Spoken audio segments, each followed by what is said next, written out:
Hello students and friends, मैं सचिन कुमार एक बार फिर से आपका बीएसएस एकेडमी में स्वागत करता हूं। उम्मीद है आप इस लॉकडाउन के समय को पढ़ाई के लिए अच्छे से यूज़ कर रहे होंगे, कुछ अपवादों को छोड़कर। चलिए गाइज, तो लास्ट वीडियो में मैंने आपको बताया था मूड के बारे में, और मैंने ये भी बताया था कितने तरह के मूड्स होते हैं, है ना। वर्ब का मूड जो है कितनी तरह से रिप्रेजेंट किया जा सकता है गाइज। तो उसका लास्ट जो टाइप था वो था सब्जंक्टिव मूड।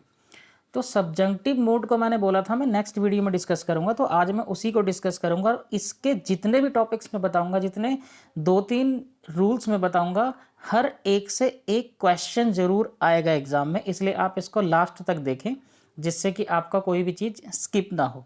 क्लियर। तो चलिए गाइज स्टार्ट करते हैं। What is subjunctive mood. वैसे डिटेल में अगर आपको देखना है तो मूड वाला वीडियो का मैं लिंक मेंशन कर दूंगा, आप उस पर देख सकते हैं। तो सब्जंक्टिव मूड आखिर है क्या। सब्जंक्टिव मूड मैंने लास्ट वीडियो में बताया था जैसे कि ये पॉसिबिलिटी, ये फैक्ट को नहीं बताता है ना, ये ख्याली पुलाव को बताता है, ये किसी पॉसिबिलिटी को बताता है, संभावना को। फैक्ट नहीं होगा इसमें। ये इंडिकेटिव मूड का अपोजिट है। हाइपोथेटिकल स्टेटमेंट यानी पूरी तरह काल्पनिक चीज होगी। क्लियर। तो ये सारी की सारी काल्पनिक चीज, कोई विश या पॉसिबिलिटी को, या तुक्का कह सकते हैं इसको, तुकबंदी जो की जाती है, वो सारी की सारी सब्जंक्टिव मूड में आती है। क्लियर। ये भी बताया था मैंने आपको कंडीशनल्स ही सब्जंक्टिव मूड होते हैं ज़्यादातर, खासकर पास्ट वाले जो इमेजिनरी होते हैं। क्लियर है गाइज। तो चलिए स्टार्ट करते हैं। फर्स्ट, इसका जो सब्जंक्टिव मूड का यूज़ है वो कहाँ पे यूज़ है एक्चुअली, है ना। तो गाइज जो फर्स्ट है, इसका यूज़ है लेस्ट के साथ। लेस्ट के साथ, ये लेस्ट क्या है। लेस्ट क्या है। लेस्ट एक ऐसी चीज है, एक ऐसा वर्ड है जो अपने बाद, यानी लेस्ट के बाद जो क्लोज होगा वो कभी नेगेटिव नहीं हो सकता। पहली बात तो है ना, क्योंकि लेस्ट का मतलब क्या है, कहीं ऐसा ना हो, कहीं ऐसा ना हो। तो क्योंकि ना खुद ही है इसमें, इसलिए इसके बाद नेगेटिव नहीं आ सकता। दूसरी चीज, अब सब्जंक्टिव पे आ जाते हैं। लेस्ट के बाद आने वाला वर्ब या तो शुड के साथ फर्स्ट फॉर्म होता है, आपने देखा होगा। सबसे ज़्यादा कॉमन यही चीज़ है ना, सबसे ज़्यादा कॉमन क्या है, लेस्ट के बाद शुड प्लस वर्ब का फर्स्ट फॉर्म। गाइस ये जो है हम अभी यूज़ करते हैं फिलहाल। जो ओल्ड इंग्लिश थी, जो ट्रेडिशनल ग्रामर है, उसमें हम इसको यूज़ करते थे लेस्ट के साथ। हम लेस्ट के साथ यूज़ करते थे सब्जंक्टिव मूड। सब्जंक्टिव मूड, और सब्जंक्टिव मूड यहाँ कौन सा वाला, पास्ट वाला नहीं। हम यहाँ वर्ब का फर्स्ट फॉर्म केवल यूज करेंगे। कौन सा फॉर्म, वर्ब का फर्स्ट फॉर्म, बिना एस या ई एस के, बिना एस या ई एस के। गाइस कोई भी सब्जेक्ट हो लेस्ट के बाद, एग्जाम्पल से आपको समझ में आ जाएगा अभी। कोई भी सब्जेक्ट हो लेस्ट के बाद या तो शुड के साथ फर्स्ट फॉर्म होना चाहिए विदाउट नेगेटिव, या लेस्ट के बाद सीधे ही सब्जेक्ट के साथ क्या होना चाहिए, वर्ब का फर्स्ट फॉर्म बिना एस या ई एस के। क्लियर। चलिए देखते हैं एग्जांपल्स। फर्स्ट वाला है वॉच आउट लेस्ट यू शुड। देखिए गाइस, लेस्ट के बाद सब्जेक्ट है, लेस्ट क्लोज है ना, लेस्ट क्लोज है, लेस्ट के बाद सब्जेक्ट है, तो हमने क्या किया, शुड प्लस फर्स्ट फॉर्म। यही स्ट्रक्चर ये मॉडर्न इंग्लिश में बहुत ही ज़्यादा यूज़ है, तो इसीलिए आजकल हम ये यूज़ करते हैं। लेकिन कभी भी कहीं भी पुराने ट्रेडिशनल इंग्लिश भी आ जाती है, ग्रामर भी, इसलिए आपको दोनों चीज़ें याद रखनी पड़ेंगी गाइस। ये तो शुड वाला एग्जाम्पल हो गया जो कि आपको हो सकता है ज़्यादातर आपने देखा हो। Next example, we must take a taxi lest. Lest के बाद कैसा सब्जेक्ट है, वी। अब वी के बाद कौन सा फॉर्म है वर्ब का, ये फर्स्ट फॉर्म बिना एस या ई एस के। गाइस यहाँ पे ना सेकंड फॉर्म आ सकता है, ना थर्ड फॉर्म आ सकता है, कुछ भी नहीं आ सकता, ना एस या ई एस, केवल और केवल सब्जंक्टिव मूड यानी वर्ब का कौन सा, plain verb. Plain verb, verb का फर्स्ट फॉर्म केवल यूज होगा। क्लियर। थर्ड एग्जाम्पल पे देखते हैं। देखिए, let him attend the ceremony which commemorates the achievements of his ancestors lest he forget. अब गाइस इससे आपको एकदम क्लियर हो गया होगा, या तो यहाँ पे क्या होना चाहिए था, लेस्ट ही शुड फॉरगेट होना चाहिए था, जो कि मॉडर्न ग्रामर में यूज करते हैं। अब ये तो ऐसा है नहीं, तो लेस्ट के साथ कैसा सब्जेक्ट है, ये ही। तो ही एक सिंगुलर सब्जेक्ट है, तो इसका मतलब वर्ब में ऐसे एस लगना चाहिए था। लेकिन गाइस लेस्ट की क्वालिटी ऐसी नहीं है, लेस्ट अपने बाद लेगा ही सब्जंक्टिव मूड यानी plain verb of any verb. Clear. यानी यहाँ पे अगर आपने एस लगा दिया, फॉरगेट्स कर दिया तो गलत हो जाएगा। ये सेंटेंस बिल्कुल सही है। क्लियर? तो ये आता रहता है एग्जाम में, इसका आप ध्यान रखें। ऐसे ही नेक्स्ट एग्जाम्पल भी है, लेस्ट दे बी कैप्चर्ड। गाइस देखिए, लेस्ट है, दे है, बी, ये फर्स्ट फॉर्म है। इज एम आर वगैरह होता है ना, प्रेजेंट फॉर्म पास्ट फॉर्म होता है वॉज पर। तो ये देखिए गाइस, बी का फर्स्ट फॉर्म आया है, उसके बाद ही पार्टिसिपल यूज किया है इन्होंने। क्लियर? ये तो था एक रूल जो लेस्ट का था, यानी लेस्ट के बाद सब्जेक्ट प्लस शुड के साथ फर्स्ट फॉर्म आना चाहिए या फिर सब्जेक्टिव मूड आना चाहिए, और कोई किसी तरह का फॉर्म नहीं, कोई किसी तरह का हेल्पिंग वर्ब नहीं, केवल और केवल यही आएगा और कुछ नहीं आएगा। क्लियर है? नेक्स्ट जो पॉइंट नंबर 2 है गाइस, ये बड़ा इंपॉर्टेंट है, ये आपको धोखा दे सकता है, बच के निकल सकता है, और इसमें थोड़ा आपको एफर्ट लगाना पड़ेगा और कुछ नहीं है। देखिए गाइस, इसकी मैं पहचान बताऊंगा। पहले कुछ वर्ब्स ऐसे हैं जिनको हमने सब्जंक्टिव वर्ब्स नाम दे दिया है। क्या नाम दे दिया हमने? सब्जंक्टिव वर्ब्स नाम दे दिया है। क्यों? क्योंकि ये वर्ब्स जो होंगे, जो सब्जंक्टिव वर्ब्स होंगे ना, अपने बाद ये क्या लेंगे? एक क्लोज लेंगे जिसमें सब्जंक्टिव मूड का यूज होगा। जिसमें किसका यूज होगा? सब्जंक्टिव मूड का यूज होगा, यानी वर्ब का केवल और केवल फर्स्ट फॉर्म, बिना एस या ई एस के, बिना कोई पार्टिसिपल के, बिना कोई हेल्पिंग वर्ब के। क्लियर है गाइस? तो चलिए स्टार्ट करते हैं इसको कि आखिर ये है क्या।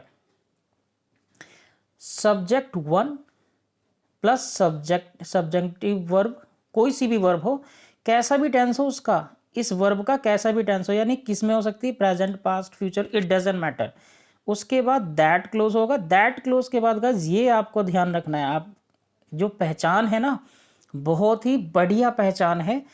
ये वर्ब दे रखे होंगे सब्जेक्टिव वर्ब्स, उसके पहले एक सब्जेक्ट होगा और दैट के बाद भी एक सब्जेक्ट होगा, यानी इसमें एक सब्जेक्ट इनके शुरू में होगा सब्जेक्टिव वर्ब के, और एक सब्जेक्ट कहाँ होगा? दैट के बाद होगा। ये इसकी पहचान है। आप देखते ही ऐसे स्ट्रक्चर आगे क्या लगा दें? सब्जेक्टिव मोड, इसका मतलब वर्ब का केवल फर्स्ट फॉर्म। अब ऐसे वर्ब्स कौन कौन से हैं? Advise, insist, recommend, demand, propose, suggest, command, order, request, prefer. अब गाइज ये आप सोच रहे होंगे एटसेट्रा लिख दिया, घबराने की जरूरत नहीं है। इन्हीं वर्ब्स में से एक आपको पक्का मिल जाएगा, आप इस चीज़ से निश्चिंत रहें, है ना। ये इंपॉर्टेंट वर्ब्स ही मैंने लिखे हैं ताकि यही एग्जाम में आपको आते रहते हैं, आपको याद रहें। तो चलिए गाइस एग्जाम्पल्स देखते हैं, यहाँ से आपको आसानी से समझ में आ जाएगा। ही एडवाइज्ड, देखिए गाइस, ही एक सब्जेक्ट, ये वर्ब एडवाइज्ड है ना, इसको हमने क्या नाम दिया? Subjective verb. क्यों? क्योंकि इसके साथ दैट क्लोज जरूर होगा। गाइस ये जरूर ध्यान रखिए, दैट जरूर होगा इन सब के बाद। अगर दैट नहीं है ना, तो अभी नीचे मैं मेंशन करूंगा, दैट अगर नहीं है तो पूरा का पूरा नियम चेंज हो जाएगा। ना ही दैट के बाद ये अब नॉमिनेटिव केस रहेगा प्रोनाउन का या किसी भी चीज़ का, और ना ही सब्जेक्टिव मूड लगेगा। लेकिन जैसे ही इन सब्जेक्टिव वर्ब्स के साथ, सब्जेक्टिव वर्ब्स के बाद दैट क्लोज होगा, क्या होगा? सब्जेक्टिव वर्ब्स के पहले एक सब्जेक्ट, उसके बाद दैट के साथ दूसरा सब्जेक्ट, तो ही ये यहाँ पे कैसा होगा? सब्जेक्टिव मूड, यानी वर्ब का केवल फर्स्ट फॉर्म। तो देखिए गाइज, यहाँ पे क्या है? टेंस पास्ट इंडेफिनिट, लेकिन क्या सब्जेक्टिव मूड पे फर्क पड़ता है? बिल्कुल भी नहीं फर्क पड़ता। पहचान क्या है मैं एक बार फिर से बता देता हूँ, सब्जेक्ट 1 प्लस ऐसी वर्ब जो अपने साथ सब्जेक्टिव मूड लेती है ना, सब्जेक्टिव मूड वाली वर्ब, प्लस दैट क्लोज होगा, प्लस यहाँ सब्जेक्ट 2 होगा, यानी एक सब्जेक्ट इधर और एक सब्जेक्ट इधर। एक्चुअली ऐसा हुआ क्यों गाइज? क्योंकि हमेशा सब्जेक्टिव मूड के ये वर्ब्स, सब्जेक्टिव मूड के ये वर्ब्स ये चीज़ बताएंगे कि जो सब्जेक्ट 1 है ना, एक जो सब्जेक्ट है 1, वो हमेशा इससे सब्जेक्ट 2 से कुछ चाहेगा कि तुम भैया ऐसा करो। सब्जेक्ट 1 सब्जेक्ट 2 से हमेशा कुछ चाहेगा कि मैं तुमसे चाहता हूँ तुम ऐसा करो, क्योंकि वो फैक्ट नहीं है ना भाई, वो तो चाह रहा है। अब ये माने ना माने फैक्चुअल इन्फॉर्मेशन थोड़ी है, इसीलिए सब्जेक्टिव मूड से दर्शाया जाता है, क्योंकि ये इससे चाहता है, फैक्ट कुछ है ही नहीं। क्लियर? तो चलिए नेक्स्ट एग्जांपल पे देखते हैं। इंसिस्टेड, देखिए सोनम ने जोर डाला, इंसिस्ट का मतलब है जोर डाला, दबाव डाला कि मैं, यानी वो किससे चाहती? खुद नहीं, मुझसे चाहती है कि मैं अपनी किताब पे काम करूं। क्लियर है, यानी ये भी कैसा मूड है, वर्क, यहाँ पे go subjective mood. Next, the teacher demands. Guys देखिए ये पास्ट में था, कोई फर्क नहीं पड़ा वर्ब पे, ये भी पास्ट में था, कोई फर्क नहीं पड़ा वर्ब पे, ये प्रेजेंट में तब भी कोई फर्क नहीं पड़ेगा वर्ब पे, यानी वर्ब का केवल फर्स्ट फॉर्म ही सब्जेक्टिव मूड कहलाएगा। क्लियर है। Last example, she proposed that. देखिए सब्जेक्ट 1 सब्जेक्ट 2, ये किससे चाहती है, वी से, वर्ब कैसा है, सब्जेक्टिव मूड। क्लियर। नेक्स्ट पे चलते हैं। इसमें आपको सावधानी बरतनी है एक चीज़ की, मैंने बताया था ना, अभी मेंशन करूंगा मैं कि आखिर क्या क्या चेंज होगा। गाइस अगर इसमें ऐसा हो कि सब्जेक्ट तो दे रखा है पहले, भाई शुरू में तो देना ही पड़ेगा, फिर सब्जेक्टिव वर्ब है, ये नहीं एडवाइज, रेकमेंड, इंसिस्ट, है ना, रिक्वायर्ड, इनमें से कोई भी वर्ब होगी, लेकिन यहाँ दैट क्लोज गायब हो गया, जो दैट है अब वो गायब हो गया। अब दैट गायब हुआ है तो सब्जेक्टिव मूड भी गायब हो जाएगा, उसका कोई रोल ही नहीं है। ये आपने सबसे ज़्यादा देखे होंगे या सुने होंगे सेंटेंस, ये है ना। तो दैट क्लोज अगर सब्जेक्टिव वर्ब के बाद नहीं है तो एक पहली चीज़ तो नॉमिनेटिव केस नहीं आएगा, ऑब्जेक्टिव केस आएगा, यानी सब्जेक्ट टू के बदले यहाँ पे क्या आएगा, प्रोनाउन का ऑब्जेक्टिव केस। और जैसे ही प्रोनाउन का ऑब्जेक्टिव केस आ जाए तो उसके बाद हमेशा फुल इन्फिनेटिव आएगा इन वर्ब्स के साथ। क्लियर है गाइज, इन सभी वर्ब्स के साथ, यानी सब्जेक्ट दे रखा है, सब्जेक्टिव वर्ब है, लेकिन दैट क्लोज नहीं है, उसके बदले क्या है, ऑब्जेक्टिव प्रोनाउन, तो उसके बाद क्या आना चाहिए, फुल इन्फिनेटिव। देखिए गाइज, नो दैट क्लोज ना होने पर ऐसा है। अब आप अंतर समझ सकते हैं, नीचे एग्जाम्पल से बहुत ही सरलता से आपको समझ में आ जाएगा। We recommend you to watch. देखिए गाइज सब्जेक्ट 1 है ना, अब यू का आप कहेंगे यहाँ तो दोनों ही से, तो यू का दोनों ही सेम होता है, सब्जेक्टिव भी और ऑब्जेक्टिव भी, दोनों केस ही सेम होता है, तो ऑब्जेक्टिव भी यही है, सब्जेक्टिव भी। तो वी रेकमेंड यू टू, अब पहचान क्या है गाइज, दैट गायब है यहाँ से, क्या गायब है, वी रेकमेंड, दैट गायब है। अगर यहाँ दैट लगा दिया होता ना यू के पहले और रेकमेंड के बाद, तो ये सारा स्ट्रक्चर चेंज हो जाता है, किसमें, सब्जेक्टिव मूड में। इस समय ये सही है, इस समय ये सही है ना। देखिए गाइज, वी रेकमेंड यू यानी ऑब्जेक्टिव केस तो फुल इन्फिनेटिव, लेकिन गाइज ये देखिए सब्जेक्ट 1 रेकमेंड, दैट क्लोज आ गया, दैट क्लोज जैसे ही आ गया ये क्या है, सब्जेक्ट 2, और जैसे ही सब्जेक्ट 2 है तो ये कौन सा वर्ब है, वर्ब का प्लेन वर्ब, यानी वर्ब का केवल फर्स्ट फॉर्म। ऐसी नेक्स्ट है एडवाइज्ड। देखिए गाइज सब्जेक्ट 1, लेकिन ये मी क्या है, ऑब्जेक्टिव केस, तो क्या है, टू स्टडी यानी फुल इन्फिनेटिव। सेकंड, ही एडवाइज्ड, सेकंड क्या है, ही एडवाइज्ड दैट, ये सब्जेक्ट 1, ये सब्जेक्ट 2, तो सब्जेक्टिव मूड। क्लियर गाइज, तो ये ऑर्डर्ड है, ये नेक्स्ट थर्ड एग्जाम्पल में ये ही है, ये कैसा केस है, ऑब्जेक्टिव केस। क्या दैट क्लोज है यहाँ पे गाइज, तो दैट क्लोज नहीं है, तो फुल इन्फिनेटिव। अब आप ट्राई कीजिए इसको कि ही ऑर्डर्ड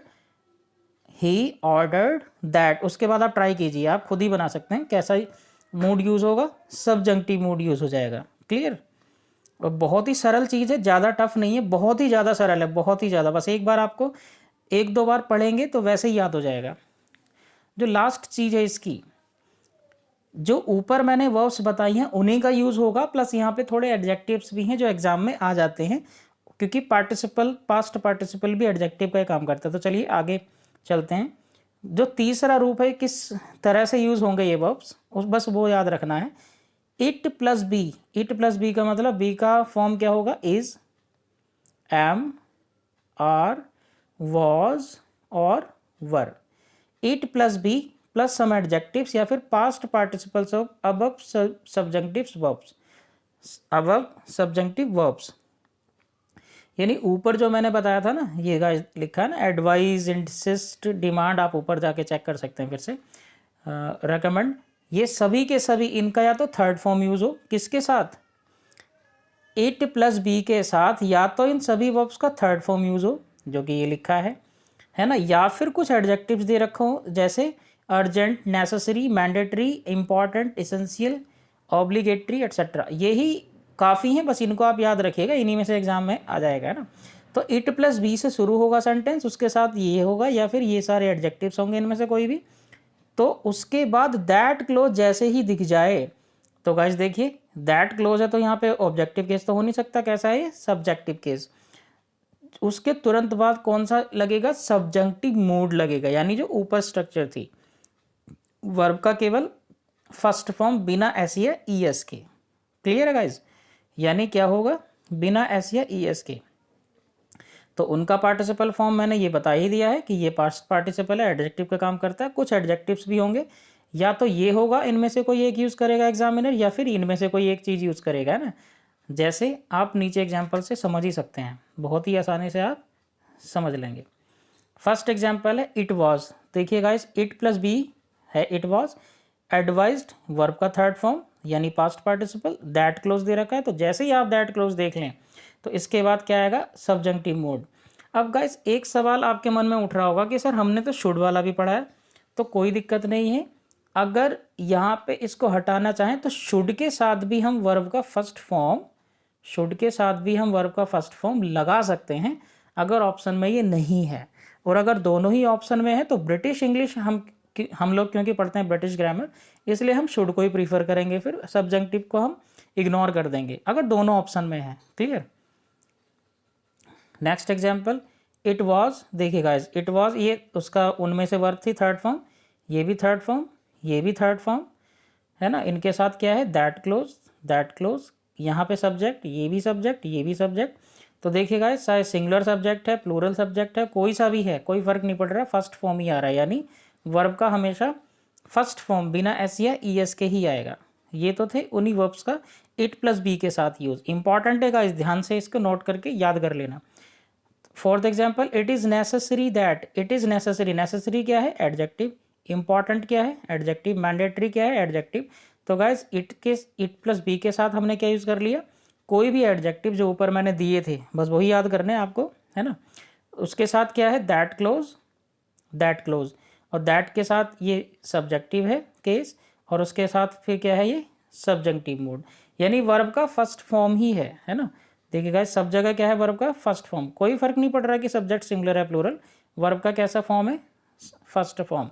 ये क्योंकि टेंस के नियम के हिसाब से नहीं चलता ना, सब्जेक्ट सिंगुलर प्लूरल नहीं देखता, सिंगुलर है प्लूरल है, बस ये ऑथेंटिक जो इंफॉर्मेशन है उसके अपोजिट है, ये फैक्चुअल नहीं है ना, ये फैक्चुअल नहीं है। ये क्या बताता है, ख्याली पुलाव बताता है, इसलिए सारे सब्जेक्ट के साथ वर्ब प्लेन ही चलता है।